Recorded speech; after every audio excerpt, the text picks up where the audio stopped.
Hi guys, welcome back to our channel. This is Top Meadows here. We're back with another video. We're talking about how to get your first rent-to-rent deal, direct to vendor, our tips and our process of how we do it, and yeah, let's talk about it. So I guess step number one that you want to do is to have your criteria already set in place. So if you're looking for an SA, you need to have your area already defined and what kind of market you think you want to go for. To have it very precise as well, because you can say city centre, but you need to know how many miles or minutes or by bus or whatever you want to be, how close you want to be to the city centre basically. If you want to go for a HMO, you need to think about the area as well, what kind of market, what kind of jobs are being created in the area. Is it next to a hospital? Is it next to like an industrial estate? Is it next to a big Amazon? These kind of things that you'd want to have figured out before jumping into actually messaging the landlords, and before you start looking, you want to have your criteria already defined. You want to know exactly what you're looking for before you start looking for it. A house or an apartment, how many bedrooms, what standards, parking, no parking, area. Yeah, you want these clearly defined before you start, so you know what you're looking for when you do actually go look. This is the mistake that we first made when we were starting out. I don't know if you guys have watched some of our other videos.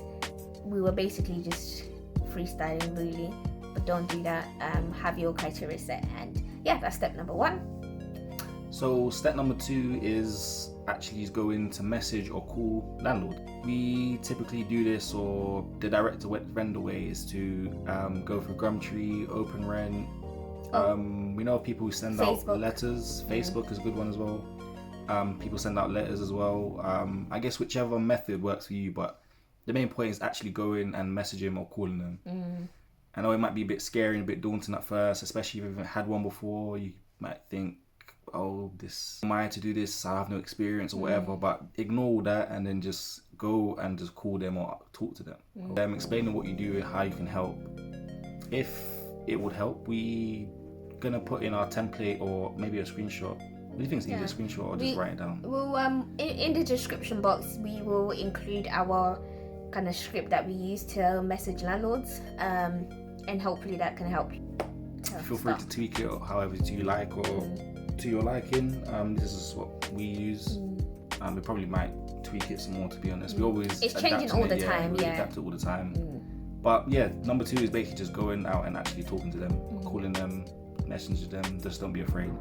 The main point of what you're trying to do is just to get a viewing.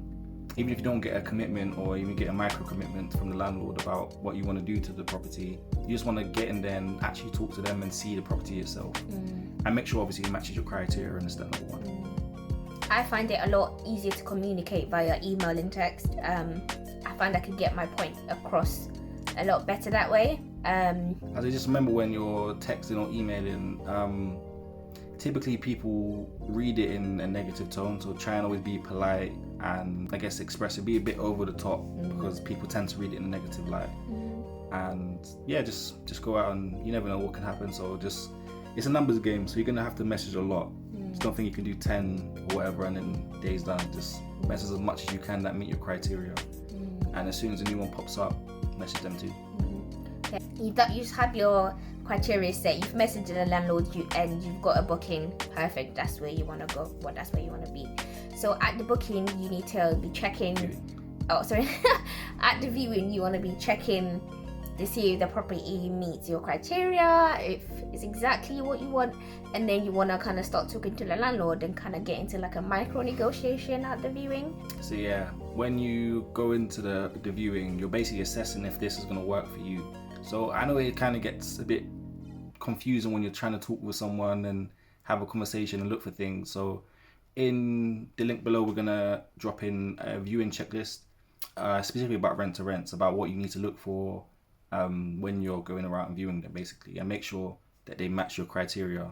There's always to have that in the back of your head, because if there are problems with it, you need to then talk about it with the landlord, and you need to know what to talk about, because you don't want to be having a viewing, having an arrangement and be like, oh, I forgot to ask them about parking, or forgot to ask them about this, and it kind of makes you seem more professional as well. if you have something to, you know, a clipboard or whatever on your phone. If it helps, if there's two of you, one of you does the checklist and actually checking the property, taking pictures, videos and whatnot, whilst the other person liaises with the landlord. If there's only one of you, or landlady, yeah. If there's only one person, then you just go and just say, yeah, thank you, do the pleasantries, would you allow me just 5 minutes just look around the property, do fill out these forms that I need to fill out, and we can get talking basically. Just in a polite way, just say, if you just please allow me, blah blah blah, just look around the property, just do my checklist quickly to see what it is basically, and then you can devote your whole attention to then talking to the landlord and talking with the landlord and negotiating and getting an agreement is a whole separate video and a whole separate topic in itself. But there are things, I guess, that kind of a few tips that we can give you is to always be asking questions. Always just ask, even if you feel like the question is a bit silly or dumb, just ask it anyway. You want to be like a doctor, right? If you went to a hospital and you go to the doctor, oh, my leg is hurting, and he's like, okay, let's amputate right away, you'll be a bit skeptical because he hasn't diagnosed your problem or what was wrong with your leg. So you want to be like that in a view, and you want to see and ask questions about why the landlord would even be open to this, what their pain points are, what you can do for them, and that way it will be easier to come in an arrangement because you can now see and pivot about how your solution works for them. Because you can be talking about a lot of things about guaranteed rent and blah blah blah that they don't really care about. They just want to get it let so they can go on holiday. And you need to just ask them the question so you can find that out. And the more information you have, then you have more to play with to see how you can help them. I think it's very hard when you're starting out. You've gone to all these courses and whatnot, you're telling you to just go and say, yeah, guaranteed rent, 3 to 5 years, blah blah blah blah blah, but the landlord has probably heard all of that before.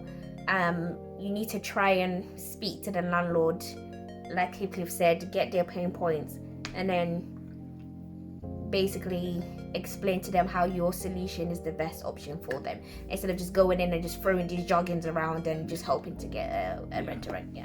Understand that people's fear of loss is more a strong motivation for them, so try and explain to how, or see how not going with your solution can negatively affect the landlord, if that makes sense. So it could be like, oh, you've had this, or how long you had it on the market for? I've had it for X amount of weeks. Well, I'm ready to move today if you're happy with the agreement, or you can, and to plant the seed of, oh, you can wait until someone else comes around and just plant the seed of, oh, if I don't go with this person, I might not be able to get my property let. Or it could be so many, as I said, there's so many other ways and avenues it can go down, but asking questions is probably the number one way you're probably going to get to a yes. So once you've had your talk with the landlord, you've discussed things, always be open and honest, let them know exactly what you do and how you do it. I know starting out you can think that, oh, I don't know what I'm doing, I don't have experience. Especially, I would say, especially with rent to service accommodation, some people think that they can kind of wiggle with their way around not telling the landlord that it is going to be used for service accommodation. You have to be, we've learned upfront and honest that this is what you're doing, and you need to make sure the head lease allows it and stuff like that, and just be upfront and honest basically. Don't try and hide anything from the landlords, or let them know exactly what you're doing or planning to do with the property. It's just unethical just to do it, to be honest. Some landlords generally don't understand rent to rent. You need to position yourself as the rent to rent expert basically, even though you don't feel like it, or even if you're not the expert, you need to make it seem to that landlord that these are the best rent to renters in the game.